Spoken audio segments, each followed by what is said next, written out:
Now it's time to create our first test. But before we create the first test, I would like to give you a brief overview of the 3 tests that I have in mind to create for this tutorial. Definitely there are many more tests that we can cover, but to keep this tutorial simple, I'm going to write 3 test cases and I'm going to explain what we're going to do in these. These 3 basic test cases are going to be: first, we will read the public gist of a user. We are going to create a public gist for a test user, and we're going to read that, and we're going to verify the status code of the response that we get back.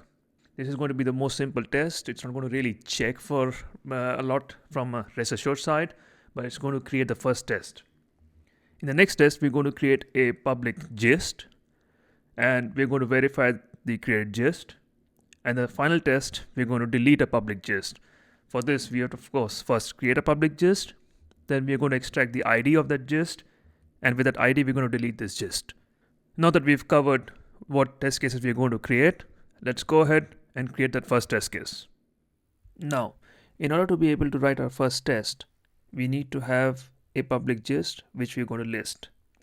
So we are going to navigate to the GitHub gists URL, and that URL is listed in the description below.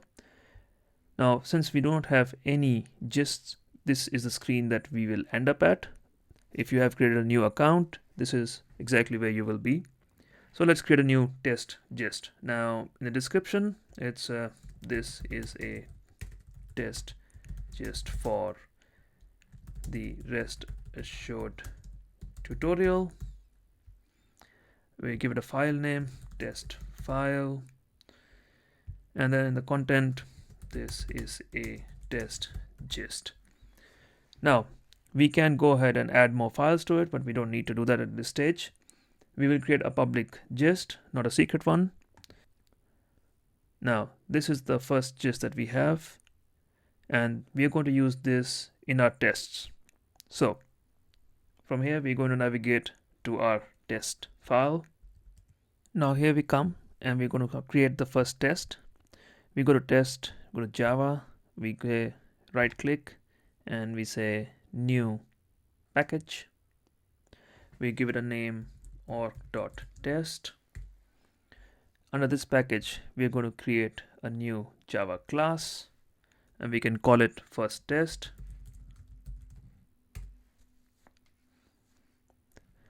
Now here we're going to create a method which is going to be a test method. So we're going to annotate it with @test, and that we get from org.JUnit.jupyter.api. Let's write the first test here. We create public void test list gists for user. And now we come to the steps of actually creating the rest assured code for getting the gist. We will start with the given call. Now IntelliJ tells me it's coming from rest assured, and I'm going to use Alt Enter to import. Now given dot when dot get, and in get we're going to create a URL. Let me say dot then dot. Now the first thing that I'm going to do, and at this stage, is I'm going to make sure that the status code is correct. I'm going to get the status code, and I'm going to expect it to be 200. That is going to be the simplest test that we have. Now in order to write it in a more readable format, we're going to just create each call on a new line. It's more readable here. Now we need to find what the path is going to be for this call. In order to do that, we are going to go to the GitHub developer guide. Now this is the URL for the GitHub developer guide, and that's also mentioned in your description below. And in this, we're going to get to the first call that we have here, which is actually list gists for a user.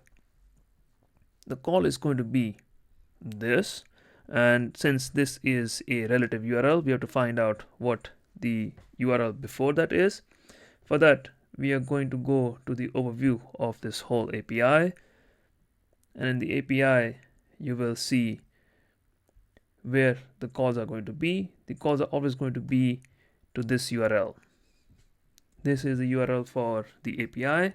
So we are going to first put that in our path, and from there we are going to build the path for listing the user. And we are going to now paste this part here. Now this username is of course a placeholder. We need to get our current username. What is the username that I have created here? It's called errorlogs blog. If I click that, I get to that user's name. I can copy that user from here and I can paste it here. Now this is the URL for fetching all the gists of the user. Now here we're going to run this test, and now that test is running,